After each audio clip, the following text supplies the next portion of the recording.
পানিপথ শব্দটা শুনলেই অনেকে মনে করি এইটা হয়তো কোনো জলপথের নাম, কিন্তু বিষয়টা আসলে সেরকম না। ভারতের রাজধানী দিল্লি থেকে উত্তরে অবস্থিত হরিয়ানা প্রদেশের একটা শহরের নাম হচ্ছে পানিপথ। মূলত ইতিহাসে পানিপথ জায়গাটি অনেক বেশি জনপ্রিয় হয় পানিপথ প্রান্তরে ঘটে যাওয়া তিনটে বড় যুদ্ধের কারণে। পানিপথের প্রথম যুদ্ধ সংঘটিত হয় 1526 সালে মুঘল সম্রাট বাবর এবং তৎকালীন দিল্লির সুলতান ইব্রাহিম লোদির সাথে। সম্রাট বাবরের পুরো নাম ছিল জহিরুদ্দিন মোহাম্মদ বাবর। তিনি 1483 সালে এশিয়ার উজবেকিস্তানের এক ক্ষুদ্র রাজ্য ফারগানায় জন্মগ্রহণ করেন। বাবরের পিতা উমর শেখ মির্জা ছিলেন দুর্ধর্ষ সমরনেতা তৈমুরের বংশধর এবং ফারগানার শাসনকর্তা। উমর শেখ মির্জা 1494 সালে আকস্মিক দুর্ঘটনায় মৃত্যুবরণ করলে মাত্র 11 বছর বয়সে বাবর তার পিতার সিংহাসনে বসেন আর পরপর 3 বার মধ্য এশিয়ার সবচেয়ে সমৃদ্ধশালী ও সৌন্দর্যময় নগরী সমরকন্দ দখল করেন। কিন্তু 1503 সালে উজবেক নেতা সাইবানি খানের তীব্র বিরোধিতায় শোচনীয়ভাবে যুদ্ধে পরাজিত হয়ে বাবর ফারগানা ও সমরকন্দ থেকে বিতাড়িত হয়। এরপর 1504 সালে হিন্দুকুশ পর্বতমালা অতিক্রম করে কাবুলের শাসক আর্জুনকে পরাজিত করে আর অল্প দিনের মধ্যেই পুরো আফগানিস্তানে তার শাসন প্রতিষ্ঠা করে বাদশাহ উপাধি গ্রহণ করেন। কিন্তু শুধুমাত্র আফগানিস্তান শাসন করে সন্তুষ্ট থাকা বাবরের পক্ষে একদমই অসম্ভব। তাই রাজ্য বিস্তারের জন্য বাবর দক্ষিণ দিকে দিল্লির সিংহাসনকে টার্গেট করে। দক্ষিণে তখন দিল্লির সিংহাসন সুলতান ইব্রাহিম লোদির দখলে। রাজ্য পরিচালনায় ও সুলতান হিসেবে ইব্রাহিম লোদি যথেষ্ট অদক্ষ ছিল। বাবর খবর নিয়ে জানতে পারে ইব্রাহিম লোদির প্রতি তার অধীনস্থ অনেক রাজাদের পূর্ণ সমর্থনের অভাব ছিল, আর এই কারণে অধীনস্থ রাজারা ইব্রাহিম লোদির বিরুদ্ধে বিদ্রোহের ষড়যন্ত্র করে। এইটা জানতে পেরে ইব্রাহিম লোদি এই ষড়যন্ত্রের সাথে যুক্ত থাকা রাজাদেরকে নির্বিচারে মৃত্যুদণ্ড দেওয়া শুরু করে, যাদের মধ্যে একজন ছিল তার চাচা দৌলত খান লোদি, যিনি লাহোরের শাসনকর্তা। নিজের প্রাণনাশের আশঙ্কা দেখা দিলে দৌলত খান বাবরকে ইব্রাহিম লোদির বিরুদ্ধে আক্রমণের অনুরোধ করে। দৌলত খানের ধারণা ছিল বাবর ইব্রাহিম লোদিকে সিংহাসন থেকে সরিয়ে তাকে সিংহাসনে বসাবে আর কাবুলে ফিরে যাবে, কিন্তু সে আশায় গুড়িবালি, কারণ বাবরের টার্গেট সে ভারত দখল করবে। প্রায় 15,000 সৈন্য নিয়ে দিল্লি দখলের জন্য বাবর প্রথমে কাবুল থেকে লাহোরে যাত্রা শুরু করে। ওদিকে বাবরের সাথে দৌলত খানের এই ষড়যন্ত্রের খবর শুনে সুলতান ইব্রাহিম লোদি সৈন্য পাঠায় দৌলত খানকে ক্ষমতা থেকে সরানোর জন্য, কিন্তু বাবরের কৌশলী আক্রমণের মুখে লোদির সৈন্যরা পরাজিত হয়। যুদ্ধে বাবরের প্রচুর সৈন্য মারা গেলে শক্তি বৃদ্ধির জন্য কাবুল থেকে নতুন সেনারা এসে বাবরের বাহিনীতে যোগ দেয়। এখান থেকে বাবর কিছু সৈন্য দৌলত লোদিকে উপহার দেয়। এরপর দৌলত লোদি প্রায় 30,000 সৈন্য নিয়ে দিল্লি আক্রমণ করে, কিন্তু ইব্রাহিম লোদির বিশাল বাহিনীর হাতে শোচনীয়ভাবে পরাজিত হয়।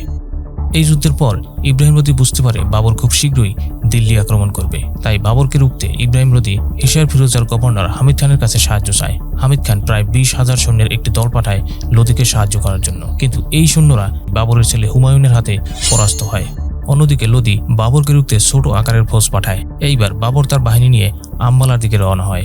সেখান থেকে আরও দক্ষিণে দুয়াব নামক একটি গ্রামে বাবর লোদির পাঠানো ফৌজের মুখোমুখি হয়, আর এখানে অনায়াসে বাবরের হাতে লোদির ফৌজ বাহিনী পরাজিত হয়ে প্রচুর সৈন্য বাবরের হাতে বন্দী হয়। আর সেদিন রাতে বাবর এই সকল সৈন্যদের হত্যা করার নির্দেশ দেয়। এই খবরে ইব্রাহিম লোদি বুঝতে পারলেন যুদ্ধ অনিবার্য, আর দেরি করা একদমই ঠিক হবে না। এবার লোদি তার সর্বশ্রেষ্ঠ যোদ্ধাদের নিয়ে বাহিনী গঠন করে বাবরকে পরাজিত করতে দিল্লি থেকে প্রায় 40,000 সৈন্যের এক বিশাল বহর নিয়ে রওনা দেয়। ফাইনালি 1526 সালের 13 এপ্রিল দুপক্ষ পানিপথের প্রান্তরে মুখোমুখি হয়।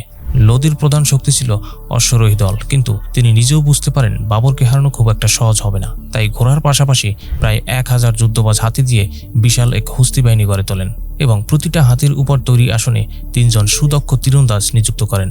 লোদির অধীনে দক্ষ তীরন্দাজ পদাতিক বাহিনীও ছিল। প্রয়োজনে ফেস টু ফেস যুদ্ধেও সমান দক্ষতার সাথে লড়াই করার যোগ্যতা রাখতেন তারা।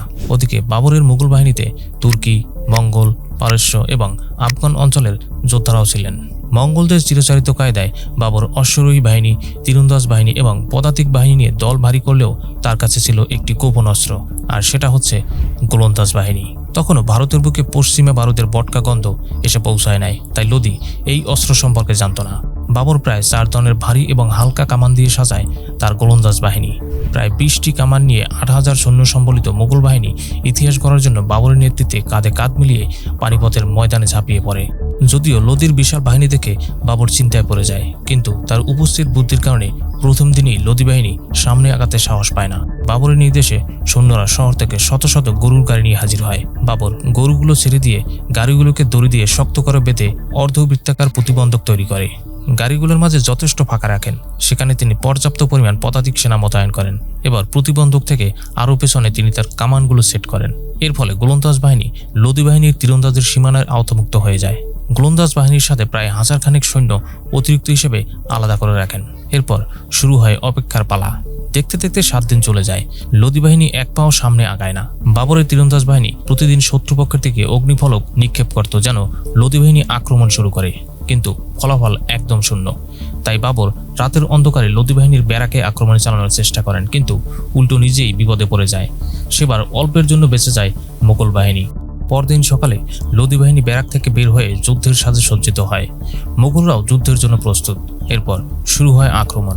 যুদ্ধের শুরুতেই লোদি বাহিনীকে চমকে দেয় বাবর। তিনি অটোমানদের যুদ্ধের প্রথম কৌশল তুলুকমা অনুসরণ করেন। তুলুকমা অর্থ শত্রুকে দুদিক থেকে ঘিরে ফেলা। 8000 সৈন্য যখন লোদির 40,000 যোদ্ধাকে ঘিরে ফেলল, তখন সুলতান নিজেই হুঁশ হারিয়ে ফেলেন।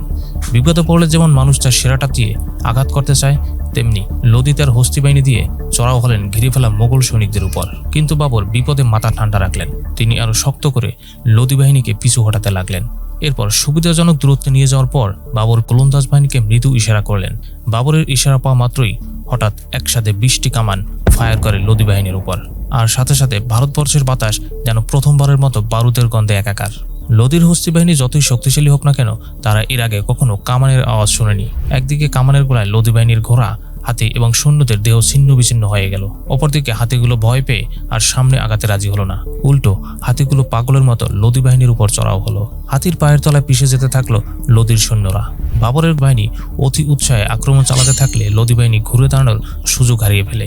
একই সাথে বাবরের অতিরিক্ত সৈন্যরা যোগ দিলে যুদ্ধের নিয়ন্ত্রণ চলে যায় বাবরের হাতে। আর বাবরের কৌশলের কাছে পরাজিত হয়ে যুদ্ধের প্রায় 3 ঘন্টার মাথায় মৃত্যু হয় দিল্লির সুলতান ইব্রাহিম লোদির। ইতিহাসবিদদের মতে লোদি তখন যুদ্ধের তীব্রতায় সৈন্যদের উপর নিয়ন্ত্রণ হারিয়ে ফেলে। ফলে অতিরিক্ত ফৌজ থাকার পরেও তিনি তাদের ব্যবহার করতে পারেনি। যুদ্ধে লোদি বাহিনীর প্রায় 15,000 সৈন্য প্রাণ হারায়, যেখানে মোগলদের প্রাণহানির সংখ্যা মাত্র 4000। যুদ্ধের 3 দিন পর পানিপথের বীর বাবর বিজয়ী বেশে দিল্লি দখল করে নেয়। আর ভারতবর্ষের ইতিহাসে শুরু হয় এক নতুন অধ্যায়, যার নাম মুঘল এম্পায়ার।